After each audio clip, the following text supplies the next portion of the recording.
Hello, fellow nerds. Welcome to our nerdiest thing. This week we have a super awesome, super great guest, Aidy Award. Aidy Award is a curvy girl who kind of has a thing for stormtroopers, shifters, football players, and fuzzy butt pets. I'm with you on the stormtroopers, by the way. She writes curvy girl romance about real love and dirty fun with happily ever afters because every woman deserves great sex and even better romance, no matter her size, shape, or what the scale says. You can find her paranormal romance books as Aidy Award with the same great stories, thick thighs, and yummy guys. Welcome to the podcast, Amy. Hi, how are you? I'm doing really, really great. I needed to hear that today. I'm on a medication and had to go to the doctor today, and it's made me gain quite a bit of weight in the last 2 months. And so I needed to hear that, my sex life hasn't changed. It hasn't been heavily impacted by it. So I just needed to hear that. I think that's such a great message to put out there. I think a lot of people need to hear that, and it's a big part of why I write it, is that we really do need to know that no matter our size, shape, or what the scale says, we deserve happy ever afters. That's right. That's right. So, can you tell me a little bit? I know that you have been publishing under Aidy Award. So, you've got your paranormal romance series. Right. And then is the contemporary romance world newer for you, or do you have some experience in that too? I'd love to hear a little bit about your journey to becoming an author and how you got to Cock Around the Block and a book title with the word pussy in it. I'm very excited to hear that. Very fun. No, I actually started in erotic romance because when I started writing, it was because I didn't see romances with plus size women in them. Hardly at all. There were a handful out there. We got Romancing Mr. Bridgerton, although she lost weight in that. There were a few, but it was a one-off every once in a while. And in none of them did I see the heroine being a sexual being. Right. So I actually started an erotic romance. It was under Aidy Award, and I wrote a series called the Curvy Love Series. It was BDSM and all plus size heroines, and that wasn't a thing. Nobody was writing that. Right. So I wrote a 3-book series, and then I wrote a 6-book serial that I later turned into a trilogy. And then I caught the paranormal bug, and I still wrote those pretty smutty, but with dragons and werewolves and bear shifters and a couple of aliens thrown in there too. Wonderful. Is there anything special about your aliens that we should know about? They are bear shifters from outer space. That is what you need to know. Do they have any special peen powers? These ones didn't, because honestly, I was writing those before everybody had fancy peen. Had I known about fancy peen, I would have written fancy peen. I Right. wish.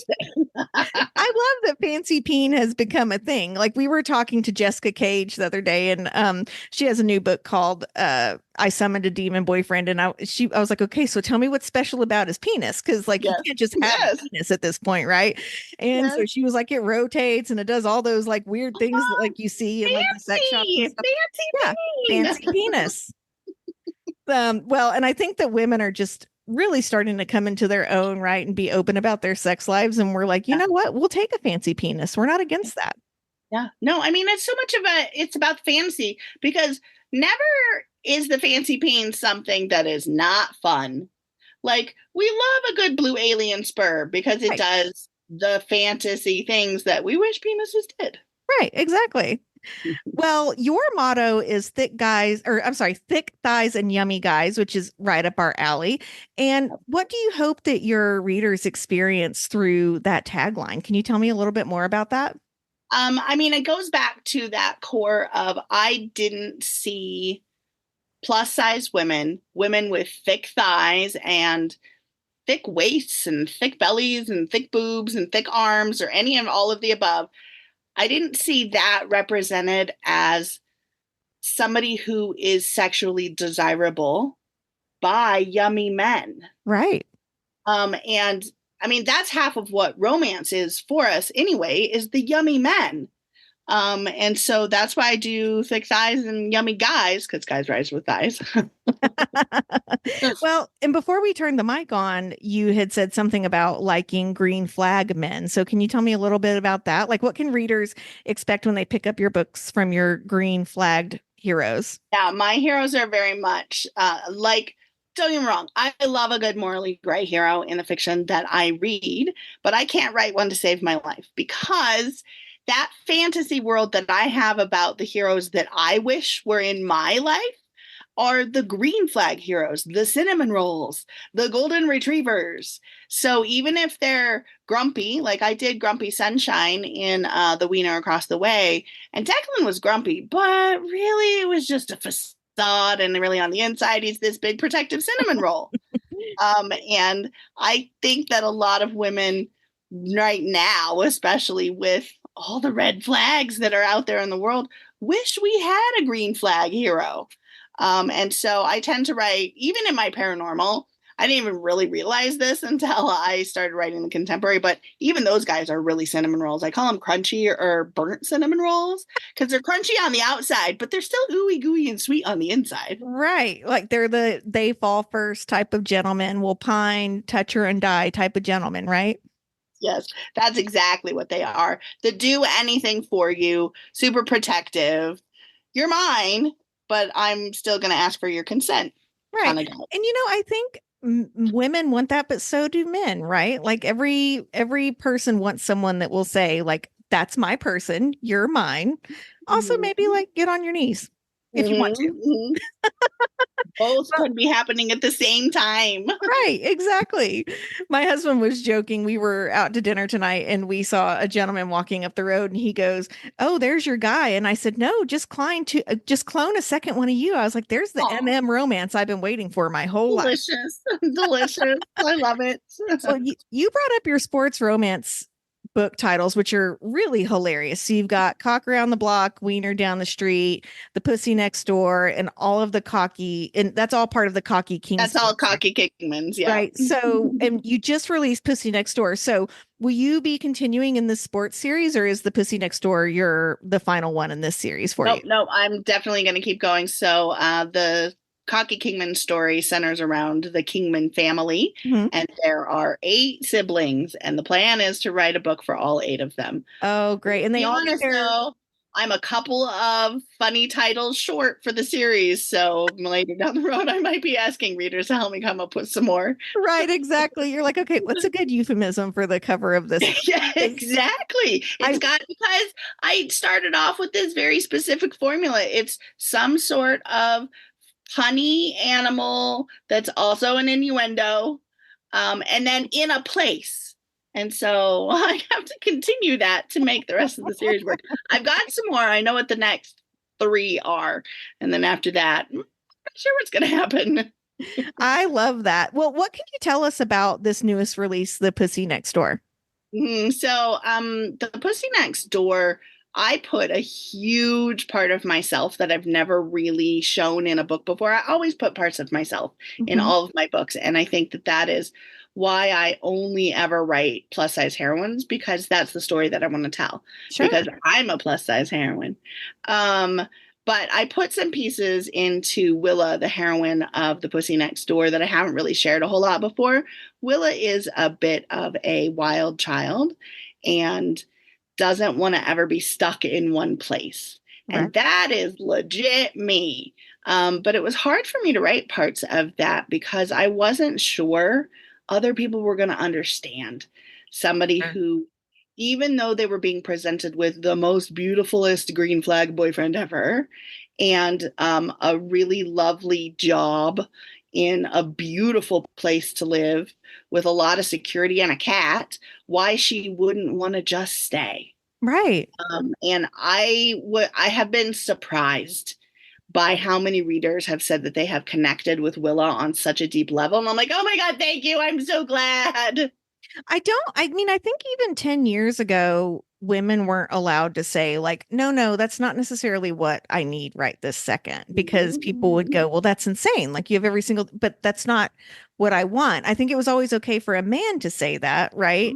Never necessarily okay for a woman to say it. So I have to ask if you're seeing yourself in this character, what have you done to help yourself with that wanderlust and like settling down? Or have you? Do you still travel a lot? What do you do to help with that?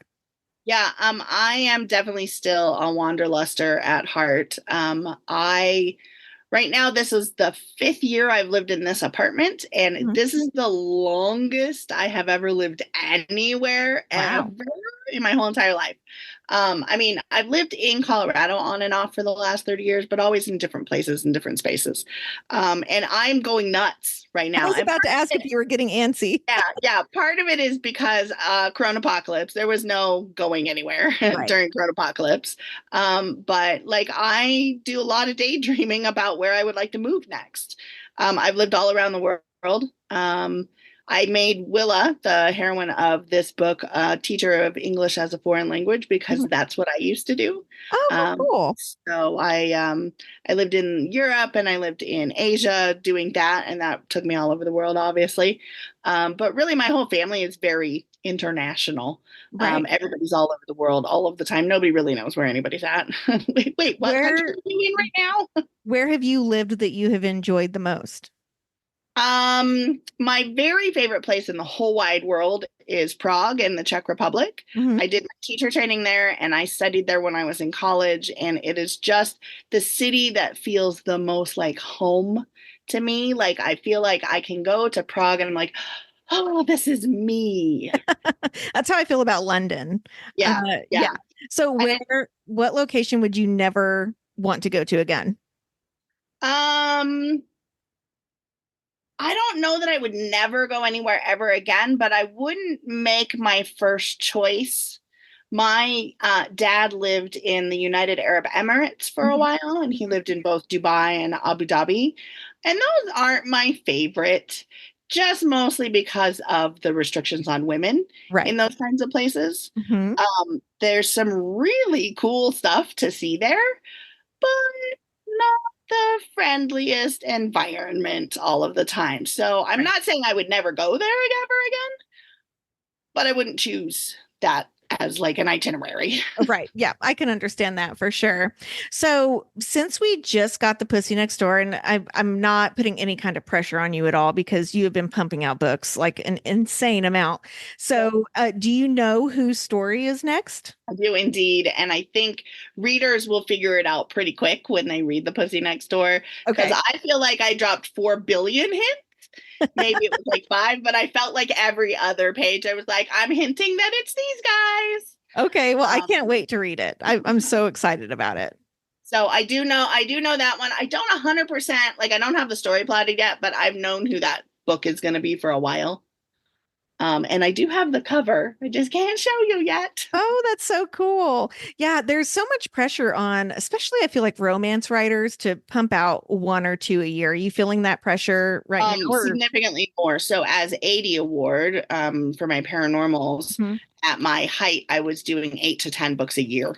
Oh my gosh. Right. And so this is actually a big slowdown in this pen name because this is planned for approximately a book a quarter, so 4 books a year. It may end up only being 3. It may sometimes be 4. It's hard to say, like where I've got room in there, and what else I'm working on. But 80 Award still publishes books too. So Are the you life of an indie. are you enjoying the quote unquote slowdown, or are you missing that super fast pace? No, I'm definitely loving the slowdown. This was planned specifically to be a slowdown. Mhm. Like when I very first, like literally like 2 or 3 years ago, because I have to think about my stories for years before I write them most of the time. I'm actually a very fast writer. Like when it comes to actually putting the words on the page, I can do that really, really fast. Mhm. But I have to think about the books for a really long time first. So Right. I started thinking about the cock down the block probably about 3 years ago. And that was in the height of Aidy publishing like 8 books a year.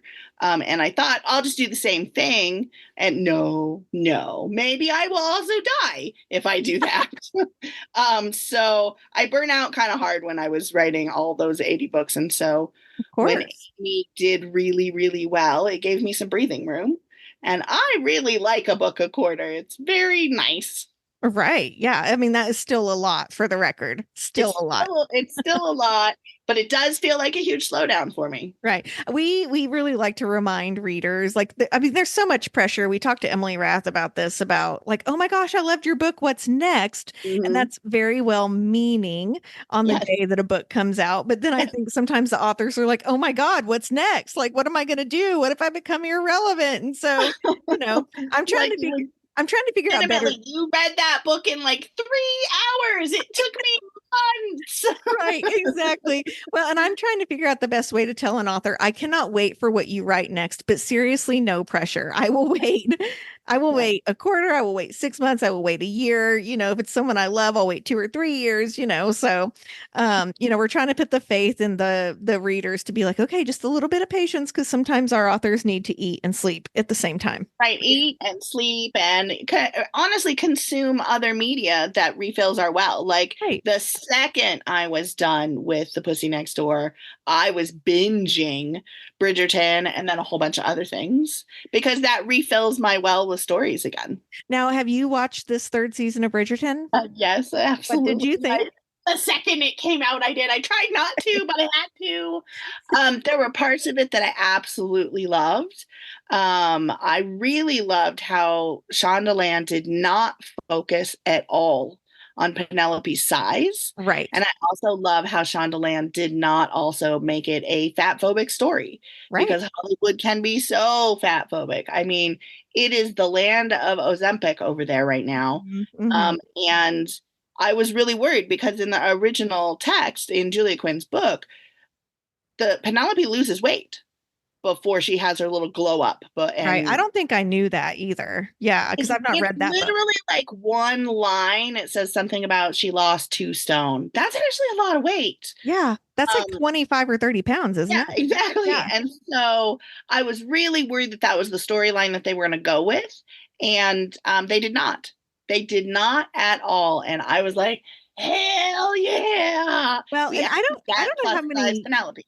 I don't know how many interviews you watch, but the actress that plays Penelope, and I'm so sorry I can't remember her name. Nicola Coughlan. Yes, I love her. she said something like, there needs to be more women like me on screen. And then the interviewer was like, oh yeah, thinking she meant her weight. And she goes, women with great tits. And I was Yes, like, yes. yes. And I'm watching the show and she gets naked. And I was like, those are great Those tits. Like she are, was I know. absolutely I right. actually saw that interview before I watched the second part of the third season. I was like, "Ooh, now I want to see what Nicola's tits look like." I know, right? But she really was like, it's not about that. Like I look fantastic. And the Hollywood, scheme of what's plus size, isn't she like a 10 or a Yeah, 12 or she's a something? 10 UK, which Right. means she's an 8 in American. Right. It's just it's Like insane. she's not, and she has said in a lot of places, and I feel for her having to do this battle all of the time. Right. She doesn't want to be the face of body positivity. She Right. just wants to be a great actress, and she is. She is. She's delicious. But it is meaningful to women who do not ever see themselves depicted in media Right. positively to see somebody who's not a size 0 get a happy ever after. Right. 100%. What do you think about these rumors that maybe she and the guy calling in real life are hooking up? Oh, I mean, they've both said that they totally aren't. Although honestly, in some of that, like the press junkets and stuff, they really got some chemistry going on. I Do think they have more chemistry going on in the press and promo than they did in the show. You know what though? I growing up, I always had guy friends, right? And so I think there's this pressure that if you're a woman, well, if you have good chemistry, you must be sleeping together. But I was always like that with my guy Yeah, friends, right? yeah, Like same. no different than being friendly with your girlfriends. It just they just happen to have a penis. Yeah. So yeah. Okay. Well, I got us completely off topic on Bridgerton but because it's Bridgerton. How can you not get we on actually track? just did a whole episode on this third season of Bridgerton and Regency romance. So it's very top of mind right now. Yep. But I do want to go into some speed rounds where we're going to do yay or nay contemporary romance tropes, and then we'll move into yay or nay paranormal romance tropes. So I'm going to give you a scenario and you'll just tell me yay or nay. Are you ready? I'm down. I'm Okay. excited. We're going to start with contemporary romance. One bed. Definitely. That's my favorite. Second chance romance. I'm gonna go meh Small town romance. for sure. Office romance. Eh, Insta love. always. I know it's crazy, but yes. Surprise pregnancy that's not in the epilogue. No, no, Yeah, thank you. that No, will. thank you. That's one thing where I'm like, I'm just gonna close the book for 15 No, minutes thank and come back you. and That's hope not she for wasn't me. actually pregnant because Right. that's not sexy. And finally, morally gray love interest. They're okay. I Yeah, you still like your want a green baby flag, roll. right? Okay, now we're gonna go into paranormal romance Yes, tropes. please. Yeah. Okay, so what about the powerful inhuman hero? Yes, delicious. Dark, dangerous setting versus like your contemporary urban. Yeah. I mean, sure. I'll take them anywhere, really. Physical injury during like a pivotal plot time.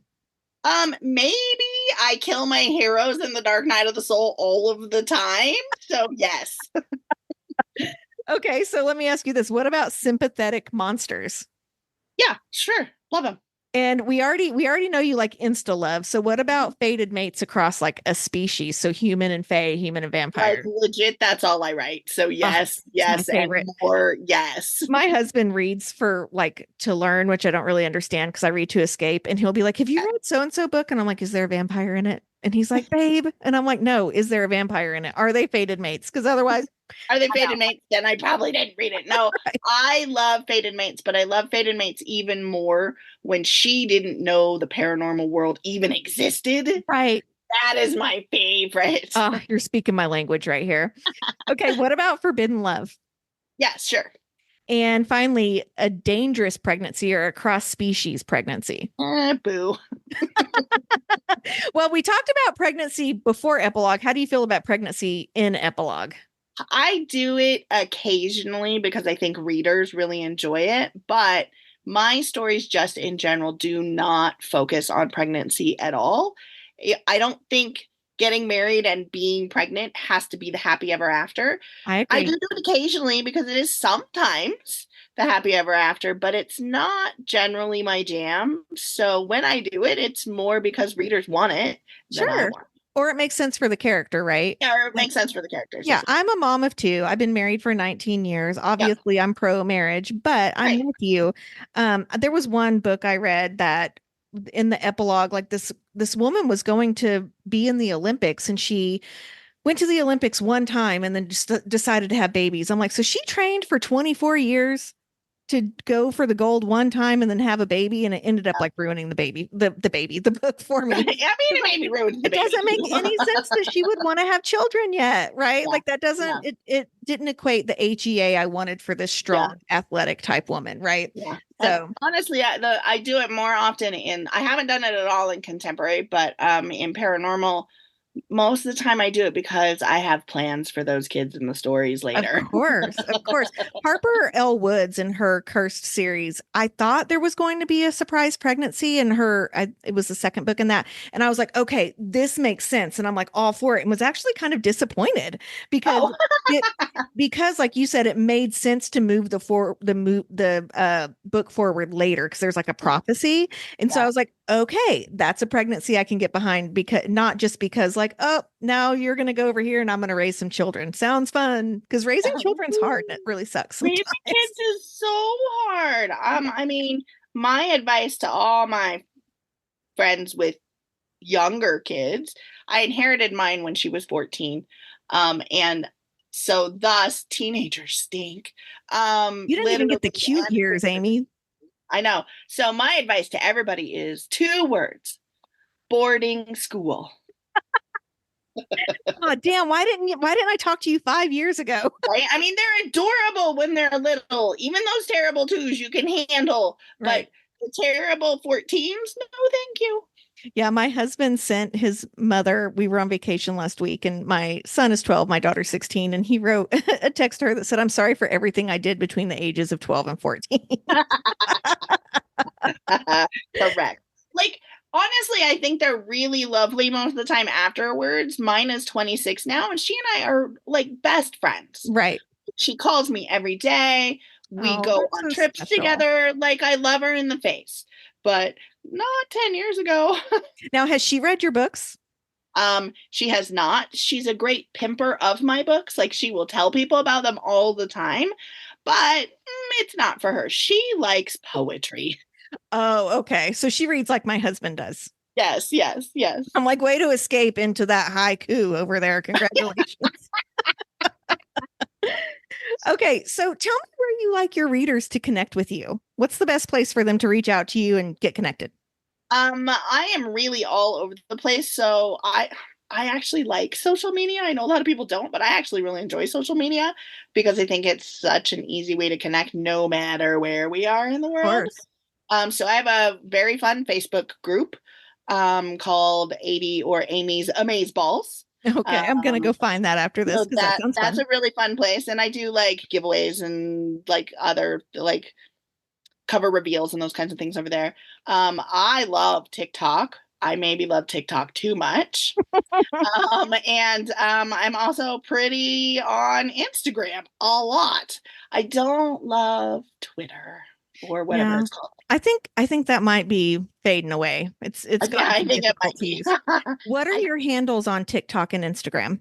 I am everywhere except for obviously the Facebook group. I am Amy Award Books Okay, perfect. Perfect. because after I chose my pen name, I found out there is something called the Amy Award. And Oh, I was like, oops, sorry, I'm taking up all of your space now. is it a cool award at least? It's some sort of award for philanthropy. So yeah. Okay, yeah, I can get Okay, behind that. I'll take it, but also sorry I took up all your space. So I am Amy Award Books. You can buy my handle for $1 million. Yes, exactly. I have books to publish. Come on. Speaking of publishing your books, where do you like your readers to purchase your books? Do you prefer your website? Do you like Amazon? Where do you like them to get them from? So right now I'm exclusively Amazon. However, like debut The World Gets to Know, I am working behind the scenes right now on an online bookstore for people to buy paperbacks from me on Oh, my online bookstore. will they be able to get them signed if they purchase them through your bookstore? Yes, yes. So the bookstore's plans are to be signed and or special editions. Oh, wonderful. Okay, well, I'll keep an eye out for that. That's super I'm exciting. hoping to launch it in July. Like we're behind the scenes, we're working on it. It's getting close, but it's not quite ready It's a yet. lot of work, I'll Andy. also have a spot on the online bookstore for indie bookshops to be able to buy direct from me if they would prefer. Oh, that's great. Okay, well, we have a really great indie here that Oh, just expanded. And so ooh. I'll have to make sure that they know about that. I'm going to go in there next week. So I'll tell them, hey, you need to get this book because they do carry your books, but it'll be nice for them to be able to order. Yeah, Um, yeah. Because I would like them to make money too. And when they have to buy them from Amazon, they don't make any money. And I right, a little bit of money. I would rather do it this way for especially indie bookstores, not like right. Barnes and Noble, but you know.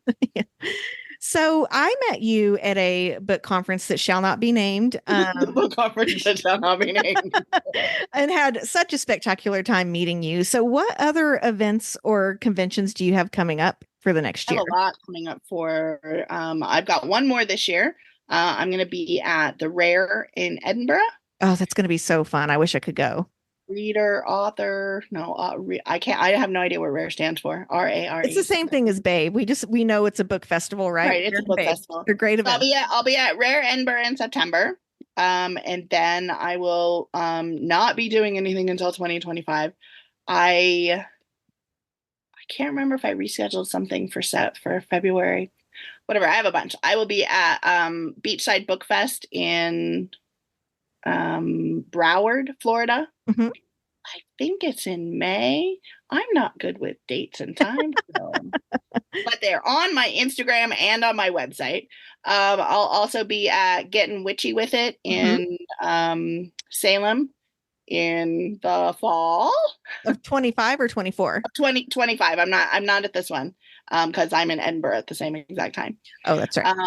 I think I'm at Riders on the River in the summer, and that Perfect. river is in Illinois. Yeah, yeah. Because there's also Readers on the River in Louisville, where I live, which is J.R. Ward's event, but it's not back until 2026. So, Those are all 2025. Oh, I do have one more. Wait, is that one this year? I'm doing one called Curvy Hearts, which is an online reader oh, event. really? How fun. It is on my Instagram. Okay. I'll send everyone to your Instagram Or and yeah, link send everybody everybody to there. my Instagram because that is how I keep track of where I'm going to be because I don't ever Same here. So one thing we always do at the end of our podcast episodes is we talk about our nerdiest thing of the week. So it can be something book related if you want it to be, or it can be something that you're just like, oh my gosh, I'm such a nerd. I can't believe I did that. So can you tell us something that maybe in the last month or so you've done that is just the nerdiest thing ever? I'm such a nerd. So I actually put this one in my book about 3 years ago. One of my good best friends from the book world said to me, "Hey, I really like Star Trek. I don't know if you do or not, but I booked the Star Trek cruise. Would you want to go with me?" And I was like, yeah, I do. And so for the past 3 years in a row, we have gone on the Star Trek cruise. Oh my gosh. So are some of the actors on there? Yes, yes, and yes. Not the one that just happened, but the previous year we actually got Captain Kirk. We No got way. yeah, yeah. A lot of the actors are on it every single year. I have a ridiculously ginormous crush on the actor named Connor Trenier, who nobody ever knows because my favorite, I'm such a nerd right now. My favorite Star Trek is Star Trek Enterprise, Right? which is the one with Scott Bakula as the Mhm. captain. I love it because I really love um Is Scott Bakula the same guy that did Quantum Leap? yeah, Okay, that's yeah, yeah. him. Yeah. I love Quantum He Leap. played the captain on Enterprise. Um, I love origin stories, and that's really what Enterprise is. It's the first time Star Trek got into space, like before Captain Kirk. And so I love that one. And Connor Trenier, who has podcast, plays the chief engineer. His name is Trip. I have a giant crush on him, and I go to all of his events at the Star Trek cruise because he comes every year. Oh, that's so fun. If it makes you feel better, so the way that Mindy and I, one of the co-hosts of this podcast, really clicked is we started going to Supernatural, the show convention. Yes, We went yes. 6 years in a row. I can't tell you the number of photo ops we have, the amazing memories. They do like these karaoke parties with like these meet and greets with karaoke, and you go up on the stage and you sing Yeah, with the cast. And yeah. I mean, those things are so much fun. And I think people that maybe aren't as nerdy and able to like or want to put themselves out there don't realize how much fun they're missing on out on like just going So to those, much right? fun, so much Yeah. fun. So even if you don't have a I friend, you have 400 friends at that event that have the same exact have interest you. 400 friends. It's part of what I love about the Star Trek cruises. It turns out I don't actually love cruises all that much, but I Mhm. love the Star Trek cruise because no matter what, no matter who you sit down next to, you already know what you're going to talk about. Right. You're like, you can Exactly. sit down next to somebody in a hot tub, you're going to talk about Star Trek. You can sit down next to somebody in the dinner, you're going to talk about Star Trek. And I'm nerdy enough about it that it makes a starring role in the Pussy Next Door. It does not. I love It that does. so much. Do they go on the cruise? Hayes and Willa are both Star Trek nerds, and they discover that during their relationship. And I mean, I'm going to spoil it a little bit, but epilogue, they go on a Star Trek cruise together. And I feel like such a dork because, like, I put legit things that happen on the cruise in that thing. Oh my gosh, that is so funny. And then there's some reader somewhere that's like, I think I said that to her in that hot tub. Shit. I mean, I would pee my pants, maybe not in the hot tub, if a reader recognized me from that on the actual Star Trek cruise and we could nerd out about Star Trek together. You've been like, I've made it. I'm done. I'm done. I made it. Now everyone knows I have a giant crush on Connor Trenier. Well, if it makes you feel better, I have a 5 feet in front of me a Jensen Ackles as Dean Winchester full body cutout in the podcast studio. So That's he holds up our notes sometimes. Sometimes he, holds the microphone for us. Sometimes he's just there because he's pretty.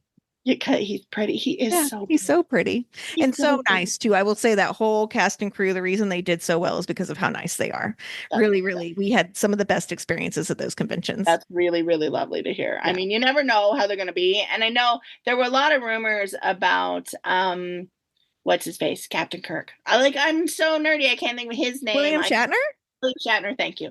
Apparently, he used to be not very nice at conventions, and then he had a Oh, heart attack, and I think that little brush with death changed him because he was super nice. Well, if he had any kind of inflammation, maybe his heart just grew 3 sizes and he was like, oh, this is what it feels like. That is definitely what happened. There, that's my nerdiest thing of the week, knowing about congenital heart disease and what it does to your heart. Oh, the poor the Grinch. Yeah. Well, Amy, this has been a blast. Thank you so much. I really hope I get to run into you at a book convention again next year, but I'll be looking for the website too, because I do love buying directly from authors. And I think that's just really special to be able to do.